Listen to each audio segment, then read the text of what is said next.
Fernando Rosas, antes de hablar de usted, describa a Roberto Rosas como padre y artista plástico. Como padre, supongo que puedo hablar de él como cualquier hijo habla de su padre. Es parte fundacional de la psiquis, del aprendizaje.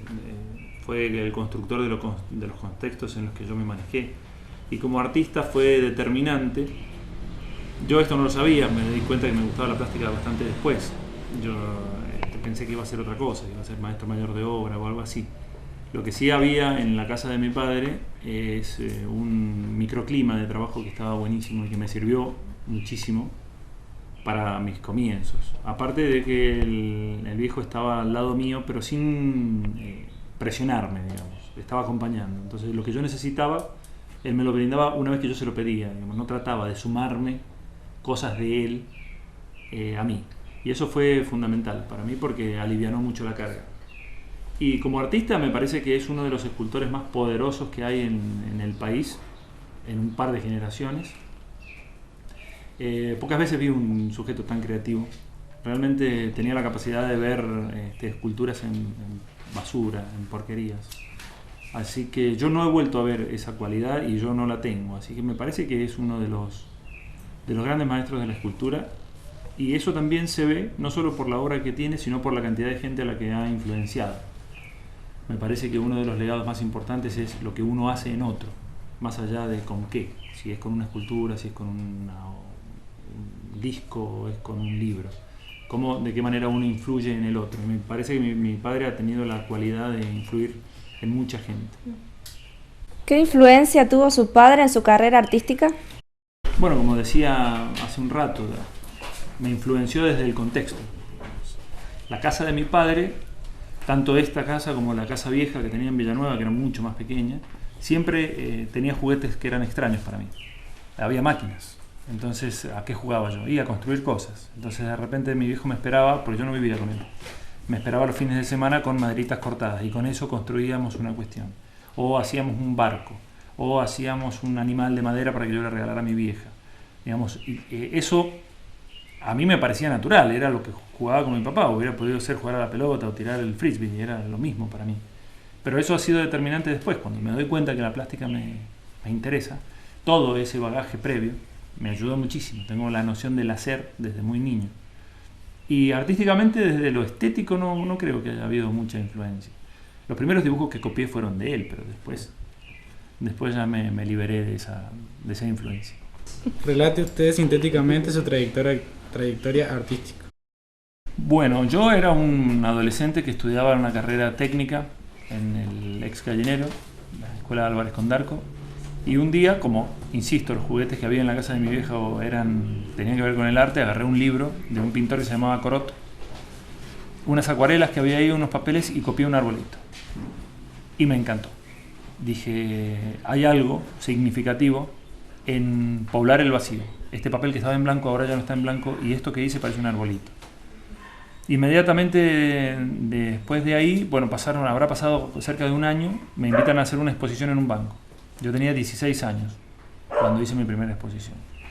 Y al año siguiente me cambié de escuela, fui a Bellas Artes, hice la secundaria en la Escuela Provincial de Bellas Artes y después me decidí a no seguir la universidad porque soy muy mal estudiante y porque una carrera teórica, la verdad que una licenciatura o un profesorado no era algo que me interesaba.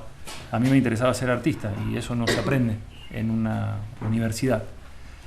Entonces a partir de ahí me puse a investigar y fui exponiendo con alguna frecuencia mayor y eso ha ido determinando una secuencia, digamos. Yo ahora ya no hago otra cosa, me dedico casi íntegramente a esto. Durante un tiempo tenía que recurrir para alimentarme, digamos, a otras pericias que tengo, como la herrería, como la carpintería. Entonces hacía muebles para casas, hacía decoraciones, lámparas, y eso me daba sustento. Pero hace un par de años a la fecha ya vivo únicamente de la venta de lo que produzco. Así que esa es la breve historia de mi carrera, que todavía yo creo que no despega. ¿Tuvo la oportunidad de viajar a otros países y cuáles fueron sus experiencias? He tenido oportunidades de viajar a otros países, pero no lo he hecho. Una vez fuimos a Chile con unos amigos a hacer una especie de exposición y la experiencia que tuve la verdad no fue muy interesante. Ahora tengo planeado para el año 2016 un viaje a Europa, a Italia, que vamos con unos amigos a alquilar un taller para trabajar en mármol de Carrara. Eso me parece que sí va a tener que ver, porque tiene que ver con el trabajo. Yo ir de turista, no soy buen turista, entonces salir a pasear no me copa mucho, pero salir a trabajar sí. Así que después que vuelva de este viaje te cuento cómo me fue, qué experiencia tuve fuera del país. ¿Cuáles fueron sus maestros y qué recuerdos o anécdotas tienes de ahí? Bueno, en la escuela provincial, aparte de mi viejo, que fue el primer maestro, por lo que decía anteriormente, en la Escuela de Bellas Artes tuve 2 o 3 profesores que fueron muy importantes. Sobre todo uno que fue Ángel Gil, un pintor, que más que lo que me enseñó técnicamente es cómo me motivó. Era muy buen motivador. Entonces cuando uno es adolescente está ocupado en otras cosas y va a los talleres medio a perder el tiempo. Entonces el profesor tenía la capacidad de sacarte de las taradeces que estabas pensando y ponerte a trabajar. Esa es una de las cosas que yo aprendí de él en particular. Aparte de ver y de robar todas las cosas que iba viendo, que son en definitiva lo que llena tu acervo, tu imaginario. Y después mis grandes influencias han sido pintores y artistas internacionales, la mayoría muertos: Egon Schiele, Gustav Klimt, Francis Bacon, Lucian Freud. De escultores, ahora hay unos escultores italianos que estoy mirando últimamente que son fantásticos. Eso, digamos, las grandes influencias son en el mundo. Por ahí pongo en internet y veo una imagen que me gusta y esa imagen ya me influencia. No sé de quién es, no sé cuándo se hizo, no sé si es foto, no sé si es una escultura, si es una pintura, pero si uno está permeable a dejar entrar el mundo, bueno, esas cosas empiezan a influenciarlos y dinamiza un poco también las búsquedas estéticas. ¿Puede explicar qué técnica emplea en sus obras? Bueno, mis obras son bastante amplias. Tengo pintura, y la pintura la realizo con óleo sobre MDF o sobre un soporte rígido.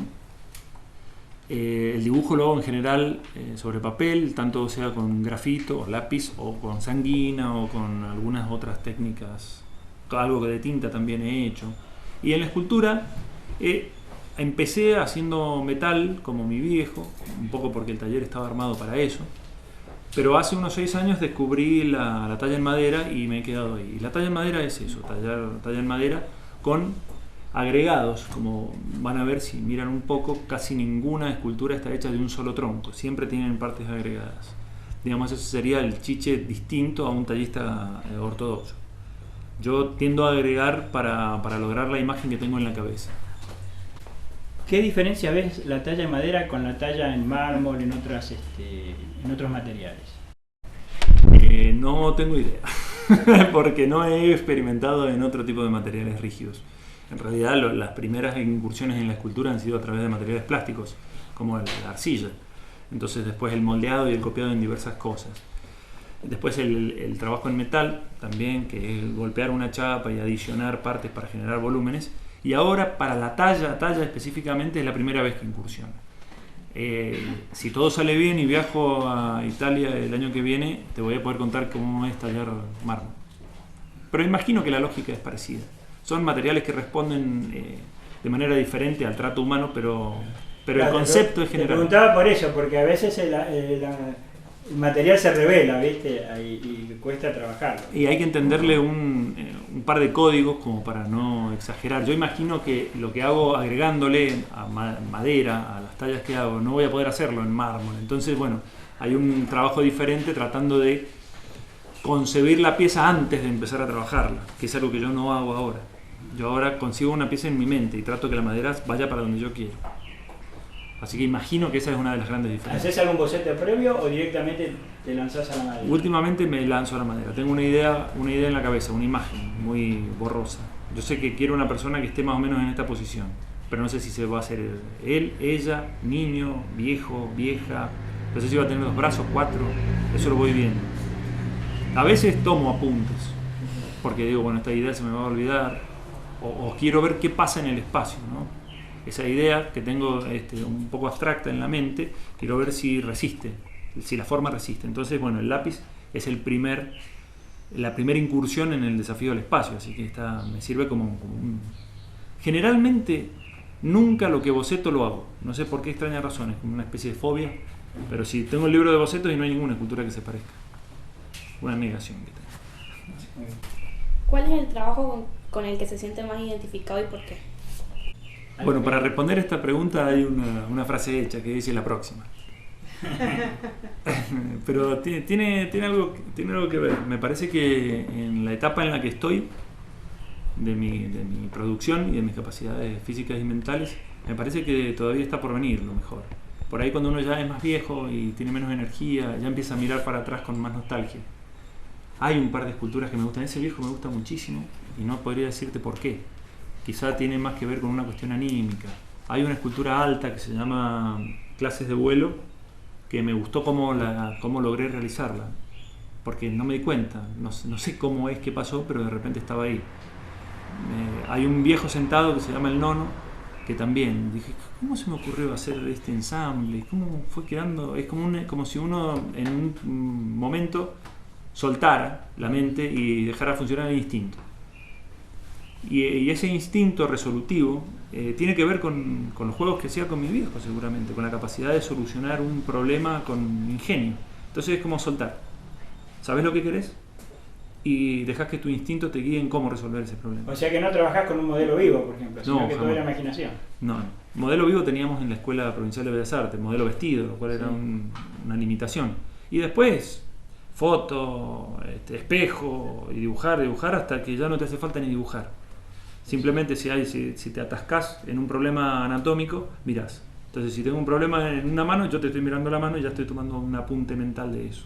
En mi casa docentes, así que bueno, esto que te voy a preguntar no lo comparto, pero es lo que se escucha con los chicos jóvenes.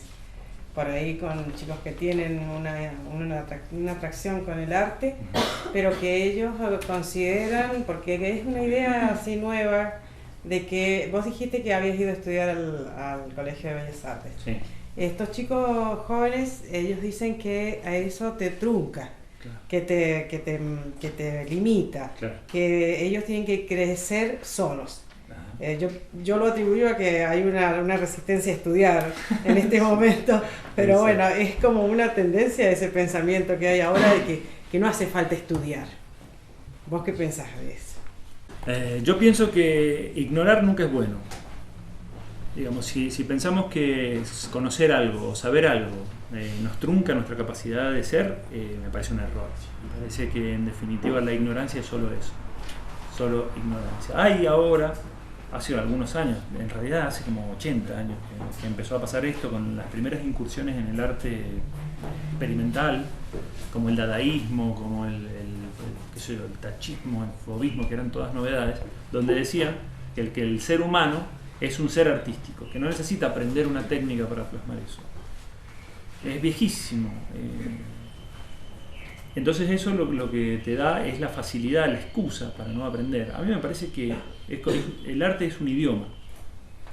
Y me parece que mientras más cantidad de palabras conozcas de ese idioma, más claro va a salir tu mensaje. Es tan simple como eso. No es que el conocimiento hace buenos o malos artistas. Pero ayuda a purificar el lenguaje. Si una persona estudia muchísimo, no va a ser necesariamente artista. Hay gente que no ha estudiado nada y sí es auténticamente artista. Pero yo no me arriesgaría, yo siempre he preferido saber. Tenía un compañero que me decía, recién empezaba, ¿no? Y me decía, ¿vos por qué cortás los cuadros acá? Porque no te salen los pies, ¿no es cierto? Digo, sí, no me salen los pies. Ponete a dibujar pies. Porque cada vez que vos tenés una valla que limita tu discurso, lo decís mal. Entonces empezás a conformarte con lo que sos capaz de decir y no mejorar para decir cada vez más lo que querés decir. Entonces para mí el conocimiento es eso, es un posibilitador. Tampoco hay que tomar el conocimiento como una religión. A mí las ortodoxias me gustan porque, bueno, ortodoxia viene de hacer bien, el bien hacer. Pero yo también puedo fundar una ortodoxia personal, algo que funcione conmigo, algo que tenga, por ejemplo, la manera en que yo trabajo la madera es insultante. Si me ve un carpintero me escupe, y si me ve un ebanista también, un tallista también, porque no le hago caso a esas ortodoxias. Yo he generado una ortodoxia que me permite llevar a cabo eso que tengo en la mente. Pero eso es porque conozco una ortodoxia que es la de la carpintería y he visto una ortodoxia que es la de... O sea, yo puedo entrar en el conocimiento y no casarme con eso, no pensar que es la ley. Puedo usarlo. Tomar lo que vos querés de eso. Exactamente, y puedo generar un nuevo conocimiento, porque el conocimiento no es una cosa que te ponen, es una cosa que vos tenés que consumir y digerir. Cuando vos metabolizás el conocimiento, lo transformás en energía, bueno, entonces ya es tuya, ya no es el que aprendiste, es una cosa nueva, que se mezcla con otros tantos conocimientos, con otras tantas enseñanzas, estímulos, con otras verdades. Claro, entonces, vos tenías el maestro en casa. Igual yo tenía el maestro en casa. Bueno, mi viejo era extremadamente ortodoxo. Decía, vos tenés que aprender. Y sin embargo, mi viejo, que era escultor, nunca talló una piedra o un tronco. Yo sí hice eso. Yo me las puedo rebuscar ahora. Yo, por ahí, si tengo una idea, tengo menos problemas para que esa idea se vea. Ahora, si yo quiero hacer un dibujo de un hombre que es atacado por un perro y no me sale el perro, o no me sale el hombre, cagué. Estoy limitado por mi propia ignorancia. Entonces el conocimiento es eso, es un modo de libertad también. ¿Qué concepto tienes del arte? Y es muy difícil, va cambiando. También depende de lo que signifique para uno y en qué momento significa para uno. Para mí el arte es una manera de comunicarse, un intento que hace el ser humano por comunicarse con otro. Y no usando necesariamente la palabra, hablo de las artes plásticas, ¿no? Me parece que es una manera de tratar de vincularse con otra persona, de identificarse. Sí, un idioma. Yo creo que esencialmente el arte es un idioma. Y la verdad que no se me ocurre qué más decir. ¿Qué te parece el arte actual, el arte conceptual, ¿no es cierto? El arte contemporáneo? Mirá, a mí las artes modernas, desde las performances, las instalaciones, el arte conceptual y otras disciplinas, a mí no me interesan nada. Pero no me molesta que estén ahí. Me parece que está bueno que todas las cosas estén ocurriendo al mismo tiempo. Hay una guerra entre los pintores más realistas o más de la vieja escuela con estas nuevas, porque esencialmente las nuevas tendencias ganan espacios, entonces sienten que los están olvidando.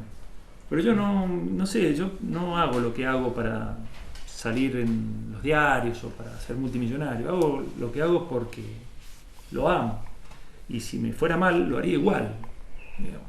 Así que a mí hay cosas que me emocionan y cosas que no me emocionan. El arte moderno no me emociona para nada. Me aburre muchísimo, pero quiero que esté ahí. Y creo que hacerle la guerra a ese tipo de arte es absolutamente contraproducente, porque es un arte que se basa también en la polémica. Entonces, si yo empiezo a polemizar, les hago el juego. Hacé tu laburo, hacelo lo mejor que puedas, sé honesto con tu trabajo. Si ellos son honestos haciendo esas experiencias, me parece bien, buenísimo. Dijiste la palabra clave, honestidad. Para mí el arte sin honestidad es una ficción, es un trabajo. ¿Cómo ve el arte en Mendoza y en la Argentina? Múltiple. Veo el arte en argentino y mendocino múltiple, y eso me resulta muy interesante. De las cosas que a mí me interesan veo mucho, y de las cosas que no me interesan también veo mucho. Entonces me parece que hay mucha gente buscando, y eso me resulta un panorama muy alentador, porque hay muchos lugares donde empezar a crecer o donde desarrollarse. Yo pienso esto más que nada teniendo en cuenta a los jóvenes que empiezan a ver qué es esto de hacer arte, que se puede vivir del arte, qué es el arte, sirve para algo. Bueno, el paisaje actual es múltiple, entonces vas a poder encontrar identificación en muchísimos lugares, y eso me parece muy estimulante, muy estimulante. Y las cosas, insisto, las cosas que a mí sí me interesan tienen jóvenes que las están empezando a desarrollar de manera magnífica. O sea, yo estoy tranquilísimo. Una de las cosas que creo que no va a pasar jamás es que el arte desaparezca, porque por algún lado el hombre tiene que expresar esas cuestiones de manera abstracta o de manera simbólica o de manera compleja. Así que yo no tengo ningún temor en que el arte... El otro día me hacían una entrevista si yo soy parte de la resistencia realista, se llama un movimiento de pintores, casi todos malos. Pero están en contra de los que no saben dibujar, de los informalistas, el arte conceptual, esa cuestión. Y decíamos, ¿por qué no aprenden a dibujar ustedes? Se dejan de decirle a los demás lo que tienen que hacer. Seamos todos juntos, el mundo es amplio, hagamos cada cual lo que tenga ganas, no nos estorbemos. Si está bien, está bien que estas cosas nos estén pasando. Y en Argentina, sobre todo en Buenos Aires, que he estado hace poco, y en Mendoza en particular, hay un movimiento que está buscando. Mientras estemos buscando, creo que estamos bien. ¿Has incursionado en el arte digital? Sí, he incursionado en el arte digital. Me compré una tablet chiquitita y me puse a hacer dibujos ahí que se parecen a mis pinturas, porque en realidad lo que yo quiero decir es siempre lo mismo. Claro. Digamos, no es que vos me das una caja de zapatos y me transformo en un artista conceptual. No, lo voy a cortar a la caja de zapatos y capaz que hago un señor parado, porque es lo que quiero, es lo que me interesa de las cosas. Así que sí, he hecho fotografía también, he indagado en fotografía intervenida y digitalizada después. En la literatura también, en algo de cine, todo he hecho. Por eso de la avidez de aprender que te decía más temprano. Mientras más sepa, mejor. ¿Qué artistas, movimientos y estilos admiran en la historia del arte? Movimientos, no sé si movimientos. La primera gran influencia que yo tuve fue el movimiento secesionista austriaco del año 1915 aproximadamente, donde destacaban Egon Schiele y Gustav Klimt. Eso fue mi principio. Pero después, mirando para atrás, no podés menos que encontrarte con Rembrandt, con Caravaggio, que son maestros de la luz, del ambiente, del clima. A todos les he copiado. Digo, no es que me han influenciado, les he copiado. Y después para más adelante, bueno, soy admirador de Picasso. Y eso está bien. Y eso está bien. Para mí está bien. Copiar. A mí me ha servido. Copiar es como el aprendizaje, ¿viste esto? Si vos aprendés algo y creés que es la ley, cagaste, porque estás destinado a repetirlo. En cambio, si vos le robás a este, y le robás a aquel, y le robás a él, y a este, y a este, y a este, y a este, y a este, y a este, y a este, todo eso se te mezcla y se transforma en vos. O sea, la idea es esta, es no quedarse en una, no decir que esto es la ley, que esto es la palabra santa que de acá no mueve. Moverse, por eso es la multi-influenciabilidad. Si yo quiero plantearme cómo se ilumina un ambiente, voy a Rembrandt y aprendo. Si quiero ver cómo volver expresiva una línea cuando dibujo un cuerpo, voy a Egon Schiele y aprendo. Ahora, ¿qué hago yo? Otra cosa. Una cosa distinta que ha podido tomar datos de todas esas cuestiones que he copiado.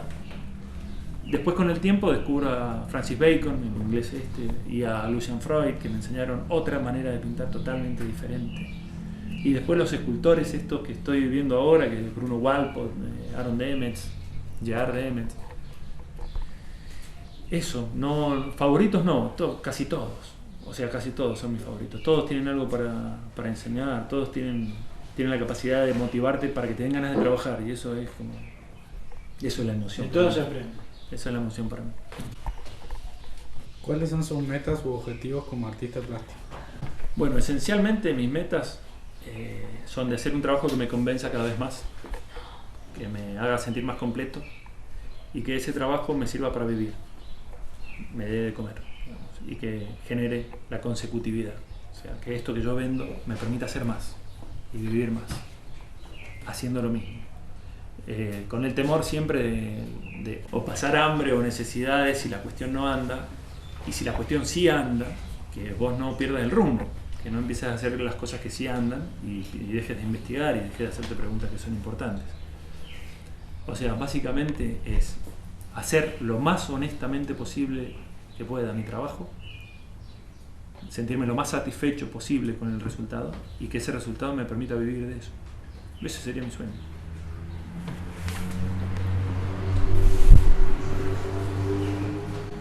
¿Cómo ve el panorama de la educación artística de Mendoza? Bueno, en Mendoza en particular se ve un poco desolada. No sé en San Rafael el polivalente de arte cómo funciona, pero Bellas Artes, que era un polo de enseñanza muy importante acá, porque era un principio, era una escuela secundaria que estaba atestada de maestros de la pintura. Todos los profesores además de profesores, eran pintores. Ahora ya no. Todos los profesores pintores se han jubilado, entonces lo que quedan son docentes. Y la escuela ha empezado a perder horas de taller, digamos, la parte de la experiencia del hacer ha perdido énfasis. Y cuando uno va a la universidad hay un par de carreras que todavía conservan el interés por las técnicas y por el conocimiento, pero en general se ha volcado un poco más a lo experimental, seamos locos y que el concepto es más importante que la obra y toda esa cuestión. Así que yo la veo un poco debilitada desde el punto de vista del aprendizaje formal. ¿Para vos es importante que el docente sea artista plástico, que desarrolle el oficio? Y a mí me parece que es más contagioso. A mí me parece que una persona que predica con el ejemplo tiene muchas más posibilidades de entrar en la conciencia del otro. Si yo vengo y te hablo de las proporciones, pero apoyo el lápiz en un papel y me sale como el traste, y perdés autoridad moral para opinar. En cambio, si yo veo que vos me explicás lo que es apasionarse con un cuadro, después veo un cuadro tuyo y digo, era verdad, se puede, ¿no? En la plástica, para mí, el ejemplo es mucho más importante que el concepto. Y es que lo que se transmite es la pasión también. Pero además necesitas ver cómo es. Yo puedo hablarte de una idea.